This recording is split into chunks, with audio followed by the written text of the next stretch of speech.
ओम शांति। 19/5/2020 साकार मुरली। आज प्यारे बाबा ने हमें बहुत ऊंची स्मृति दिलाई। बाबा ने कहा, बच्चे तुम इतना ऊंचा बाप तुमको नमस्ते करते हैं, क्योंकि तुम ब्रह्मांड के भी मालिक बनते हो तो विश्व के भी मालिक बनते हो। बाबा ने कहा, बच्चे इस समय सारी दुनिया जो रचता और रचना को नहीं जानते वे आरफन के बने हैं। तुम बच्चों को रूहानी बाप, रूहानी टीचर, रूहानी सतगुरु मिला है, तो तुम बच्चों को कितनी खुशी होनी चाहिए। बाबा ने कहा, ऊंचे ते ऊंच गीता गाई हुई है, क्योंकि गीता है क्रिएटर। बाकी सारे शास्त्र जो हैं वो पत्ते क्रिएशन है, रचना है। बाबा ने कहा, बच्चे अगर मैं सर्वव्यापी हूँ तो फिर सारे ही फादरहुड हो जाए, फिर कौन किसका दुख हरे।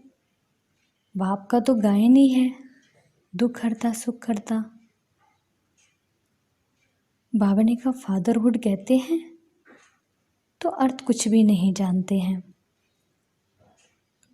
बाबा ने कहा, बच्चे तुम बच्चों को मंदिर में जाकर पूछना चाहिए, तुम कृष्ण के मंदिर में अक के फूल नहीं चढ़ाते हो, शिव बाबा के आगे ही क्यों चढ़ाते हो। ऐसे ऐसे प्रश्न पूछकर तुम बच्चों को सर्विस करनी है। बाबा ने कहा, बच्चे भारत की महिमा ऊंचे ते ऊंच है। भारत अविनाशी खंड है, क्योंकि शिव बाबा का ये अवतरण स्थान है। बाबा ने कहा, इस समय ये कांटों का जंगल है, मैं तुमको फूलों के बगीचे में ले चलता हूँ, और ये पढ़ाई ऊंचे ते ऊंच है। इस पढ़ाई से तुम मनुष्य से देवता बनते हो। बाकी पढ़ाई से तो कोई बैरिस्टर बनते, डॉक्टर बनते, लेकिन देवता नहीं बन सकते। तो बाबा हमको ऊंचे ते ऊंच पढ़ाई पढ़ाते हैं। बाबा ने कहा, बच्चे इस समय मौत सामने खड़ा है, तुम सब वानप्रस्थी हो, तुम्हें अब एक बाप को ही याद करना है। और आज हम विशेष ये भी ध्यान देंगे कि बाबा ने सत्युग की कितनी ऊंच महिमा की है, वो भी हम खास नोट करेंगे कि बाबा हमें कितनी सुंदर दुनिया में ले जा रहे हैं। तो ऐसे बहुत सुंदर बाबा ने हमको मुरली में नशा चढ़ाया। बच्चे मैं तुम बच्चों को क्या से क्या बनाता हूँ, तो ऐसे बाप को हमें बड़े प्यार से याद करना है। तो सुनते हैं प्यारे बाबा की मुरली।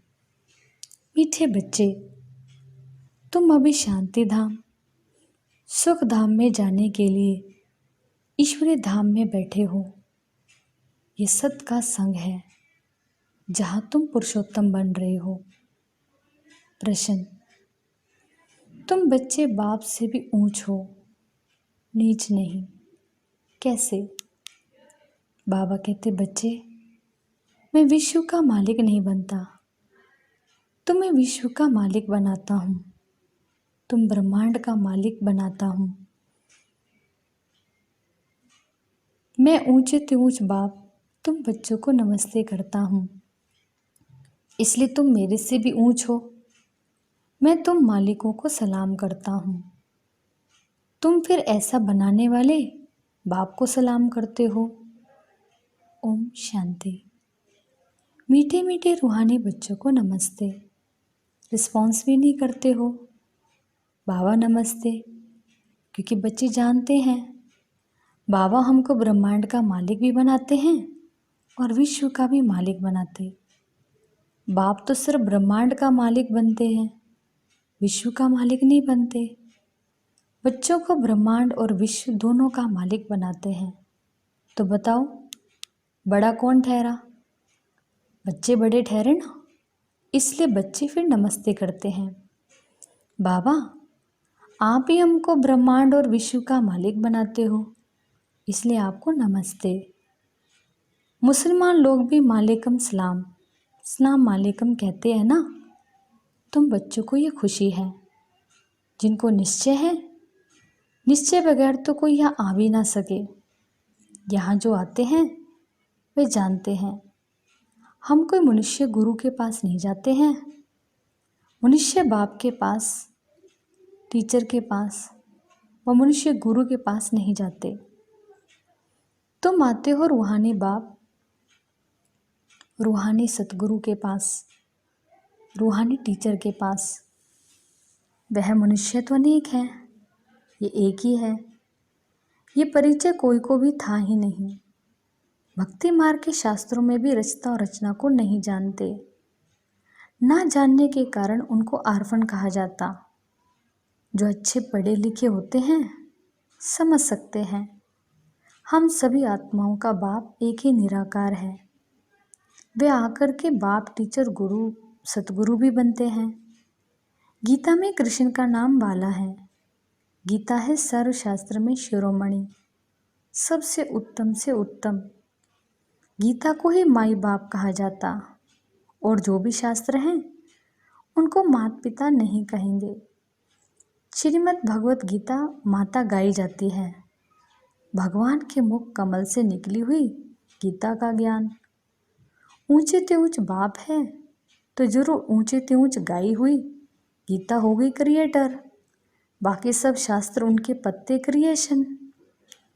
रचना से कभी वर्षा मिल ना सके, अगर मिलेगा भी तो अल्पकाल के लिए।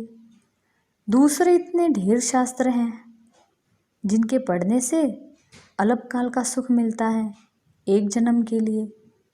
जो भी मनुष्य मनुष्यों को पढ़ाते हैं, हर प्रकार की जो भी पढ़ाइयाँ हैं वे अल्पकाल के लिए मनुष्य मनुष्यों को पढ़ाते हैं। अल्पकाल का सुख मिला, फिर दूसरे जन्म में दूसरी पढ़ाई पढ़नी पड़े। यहाँ तो एक ही निराकार बाप ही है जो 21 जन्मों के लिए वर्षा देते हैं, कोई मनुष्य दे ना सके। वह वर्थ नोटे पैनी बना देते, बाप बनाते हैं पाउंड। अभी बाप बैठ बच्चों को समझाते हैं, तुम सब ईश्वर के बच्चे हो ना। सर्वव्यापी कहने से अर्थ कुछ नहीं समझते। सब में परमात्मा है तो फिर फादरहुड हो जाता। फादर ही फादर तो फिर वर्षा कहाँ से मिले? किसका दुख कौन हरे? बाप को ही दुख करता, सुख करता कहा जाता। फादर ही फादर का तो कोई अर्थ ही नहीं निकलता। बाप बैठ समझाते हैं, यह है रावण राज्य। ये भी ड्रामा में नोंद है, इसलिए चित्रों में भी क्लियर कर दिखाया है। तुम बच्चों की बुद्धि में हैं, हम पुरुषोत्तम संगम युग पर हैं। बाप पुरुषोत्तम बनाने आए हुए हैं। जैसे बैरिस्ट्री, डॉक्टरी आदि पढ़ते हैं, जिससे मर्तबा पाते हैं। समझते इस पढ़ाई से हम फलाना बनूंगा। यहाँ तुम सत्संग में बैठे हो, जिससे तुम सुखधाम में जाते हो। सतधाम भी दो हैं, एक सुखधाम, दूसरा है शांति धाम। यह है ईश्वर का धाम। बाप रचता है ना। जो बाप द्वारा समझकर होशियार होते जाते, उनका कर्तव्य है सर्विस करना। बाप कहेंगे, तुम अभी समझकर होशियार हुए हो तो शिव के मंदिर में जाकर समझाओ, उन्हें बोलो, इस पर फल फूल, मक्खन, घी, अक्के फूल, गुलाब के फूल वैरायटी क्यों चढ़ाते हो? कृष्ण के मंदिर में अक्के फूल नहीं चढ़ाते, हम बहुत अच्छे खुशबूदार फूल ले जाते हैं। शिव के आगे अक्के फूल तो गुलाब के फूल चढ़ाते, अर्थ तो कोई जानते नहीं। इस समय तुम बच्चों को बाप पढ़ाते हैं, कोई मनुष्य नहीं पढ़ाते। और सारी दुनिया में मनुष्यों को मनुष्य पढ़ाते हैं, तुमको भगवान पढ़ाते हैं। कोई मनुष्य को भगवान कदाचित कहा नहीं जाता। लक्ष्मी नारायण को भी भगवान नहीं, उनको देवी देवता कहा जाता। ब्रह्मा विष्णु शंकर को भी देवता कहेंगे। भगवान एक ही है, वह है सभी आत्माओं का बाप। सभी कहते भी हैं हे परम पिता परमात्मा। उनका सच्चा सच्चा नाम है शिव और तुम बच्चे हो सालिग्राम। पंडित लोग जब रुद्र यज्ञ रचते हैं तो शिव का बड़ा लिंग बनाते हैं और सालिग्राम छोटे छोटे बनाते हैं। सालिग्राम कहा जाता है आत्मा को, शिव कहा जाता है परमात्मा को। वह सभी का बाप है, हम सब हैं भाई भाई। कहते भी हैं ब्रदरहुड, बाप के बच्चे हम भाई भाई हैं। फिर भाई बहन कैसे हुए? प्रजापिता ब्रह्मा के मुख से प्रजा रची जाती है, वे है ब्राह्मण ब्राह्मणियाँ। हम प्रजापिता ब्रह्मा की संतान हैं, इसलिए बीके कहलाते हैं। अच्छा, ब्रह्मा को किसने पैदा किया? भगवान ने। ब्रह्मा विष्णु शंकर ये सब क्रिएशन है। सूक्ष्म वतन की रचना हो गई। ब्रह्मा मुख कमल से तुम बच्चे निकले हो, ब्राह्मण ब्राह्मणियाँ कहलाते हो। तुम ब्रह्मा मुख वंशावली अडॉप्टेड हो। प्रजापिता ब्रह्मा बच्चे कैसे पैदा करेंगे? जरूर अडॉप्ट करेंगे। जिसे गुरु के फॉलोअर्स अडॉप्टेड होते हैं उनको कहेंगे शिष्य। तो प्रजापिता ब्रह्मा सारी दुनिया का पिता हो गया, उनको कहा जाता great great grandfather. Prajapita Brahma तो यहाँ चाहिए ना, सूक्ष्म वतन में भी ब्रह्मा है, नाम गाया हुआ है ब्रह्मा विष्णु शंकर, परंतु सूक्ष्म वतन में प्रजा होती नहीं। प्रजापिता ब्रह्मा कौन है ये सब बाप बैठ समझाते हैं। वे ब्राह्मण लोग भी अपने को ब्रह्मा की औलाद कहते हैं। अब ब्रह्मा कहाँ है? तुम कहेंगे यह बैठे हैं, वह कहेंगे होकर गया है, वह फिर अपने को पुजारी ब्राह्मण कहलाते हैं। अभी तुम प्रैक्टिकल में हो। प्रजापिता ब्रह्मा के बच्चे आपस में भाई बहन हो गए। ब्रह्मा को अडॉप्ट किया है शिव बाबा ने। कहते हैं मैं इस बूढ़े तन में प्रवेश कर तुमको राजयोग सिखलाता हूँ। मनुष्य को देवता बनाना ये कोई मनुष्य का काम नहीं है, बाप को ही रचता कहा जाता। भारतवासी जानते हैं शिव जयंती भी मनाई जाती है। शिव है बाप। मनुष्यों को ये पता ही नहीं है कि देवी देवताओं को ये राज्य किसने दिया। स्वर्ग का रचयिता है ही परम पिता, जिसको पतित पावन कहा जाता। आत्मा असल पवित्र होती है, फिर सतो रजो तमो में आती है। इस समय कलयुग में सब तमो प्रधान, सतयुग में सतो प्रधान थे। आज से 5000 वर्ष पहले इन लक्ष्मी नारायण का राज्य था। 2500 वर्ष देवताओं की डायनेस्टी चली, उनके बच्चों ने भी राज्य किया ना। Lakshmi Narayan the first, the second, ऐसे चला आता है। मनुष्यों को इन बातों का कुछ भी पता नहीं है। इस समय सब तमो प्रधान, पतित, या एक भी मनुष्य पावन हो नहीं सकता। सभी पुकारते हे पतित पावन आओ। तो पतित दुनिया हुई ना, इसको ही कलयुगी नरक कहा जाता। नई दुनिया को स्वर्ग, पावन दुनिया कहा जाता। ये पतित कैसे बने ये कोई नहीं जानते। भारत में एक भी मनुष्य नहीं जो अपने 84 जन्मों को जानता हो। मनुष्य मैक्सिमम 84 जन्म लेते हैं, मिनिमम 1 जन्म। भारत को अविनाशी खंड माना गया है क्योंकि यहाँ ही शिव बाबा का अवतरण होता है। भारत खंड कभी विनाश नहीं हो सकता। बाकी जो अनेक खंड हैं वह सब विनाश हो जाएंगे। इस समय आदि सनातन देवी देवता धर्म प्रायलोप हो गया। कोई भी अपने को देवता नहीं कहलाते क्योंकि देवता सतो प्रधान पावन थे। अभी तो सभी पतित पुजारी बन गए हैं, ये भी बाप बैठ समझाते हैं। भगवानोवाच है ना, भगवान सभी का बाप है। वे एक ही बार भारत में आते हैं। कब आते हैं? पुरुषोत्तम संगम युग पर। इस संगम युग को ही पुरुषोत्तम कहा जाता है। यह संगम युग है कलयुग से सतयुग, पतित से पावन बनने का। कलयुग में रहते हैं पतित मनुष्य, सतयुग में है पावन देवता, इसलिए इनको पुरुषोत्तम संगम युग कहा जाता। जबकि बाप आकर पतित से पावन बनाते हैं। तुम आए हो मनुष्य से देवता पुरुषोत्तम बनने। मनुष्य तो ये भी नहीं जानते कि हम आत्माएं निर्वाण धाम में रहती हैं, वहाँ से आते हैं पाठ बजाने। इस नाटक की आयु 5000 वर्ष है। हम इस बेहद के नाटक में पाठ बजाते हैं। इतने सब मनुष्य पाठधारी हैं। ये ड्रामा का चक्कर फिरता रहता, कभी बंद होने का नहीं है। पहले पहले इस नाटक में सत्युग में पाठ बजाने आते हैं देवी देवता, फिर त्रेता में क्षत्रिय। इस नाटक को भी जानना चाहिए ना, यह है ही कांटों का जंगल। सब मनुष्य दुखी हैं। कलयुग के बाद फिर सत्युग आता है। कलयुग में ढेर मनुष्य हैं। सत्युग में कितने होंगे? बहुत थोड़े। आदि सनातन सूर्यवंशी देवी देवता ही होंगे।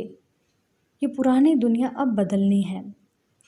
मनुष्य सृष्टि से फिर देवताओं की सृष्टि होगी।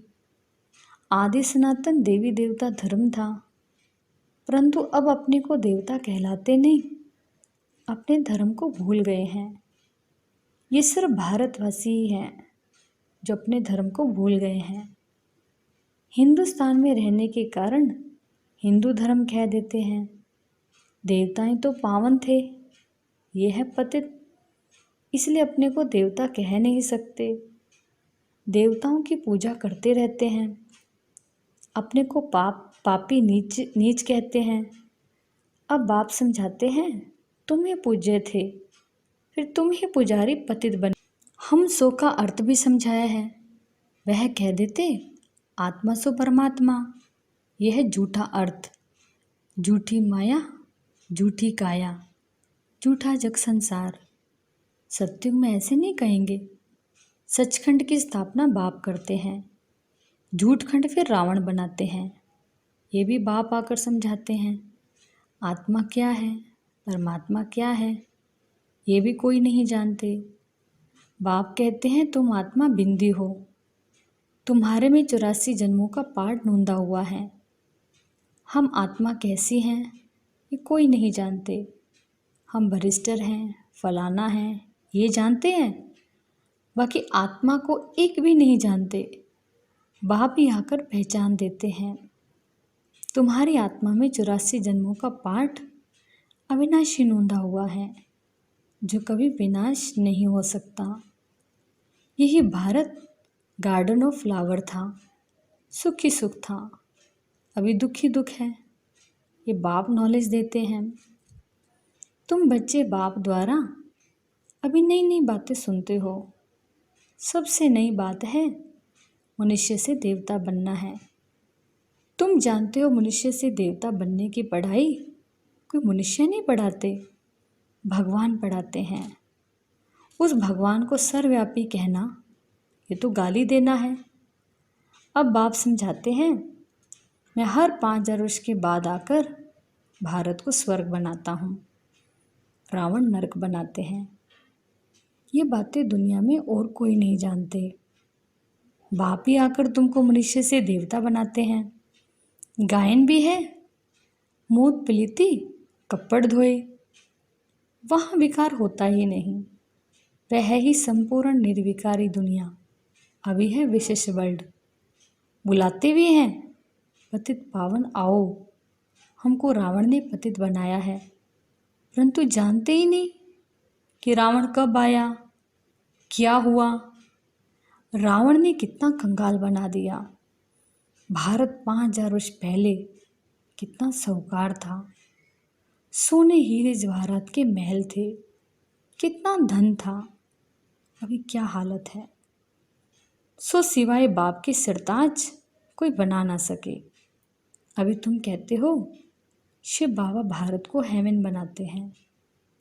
अब बाप कहते हैं मौत सामने खड़ा है, तुम वानप्रस्थी हो, अब जाना है वापिस, इसलिए अपने को आत्मा समझो, मामेकम याद करो तो पाप भस्म हो जाएंगे। अच्छा, मीठे मीठे सिकिलदे बच्चों प्रति माता पिता बाप दादा का याद प्यार और गुड मॉर्निंग। रूहानी बाप की रूहानी बच्चों को नमस्ते। धारणा के लिए मुख्य सार। पहला पॉइंट, हम ब्रह्मा मुख वंशावली ब्राह्मण हैं। स्वयं भगवान हमें मनुष्य से देवता बनाने की पढ़ाई पढ़ा रहे हैं। इस नशे और खुशी में रहना है। पुरुषोत्तम संगम युग पर पुरुषोत्तम बनने का पुरुषार्थ करना है।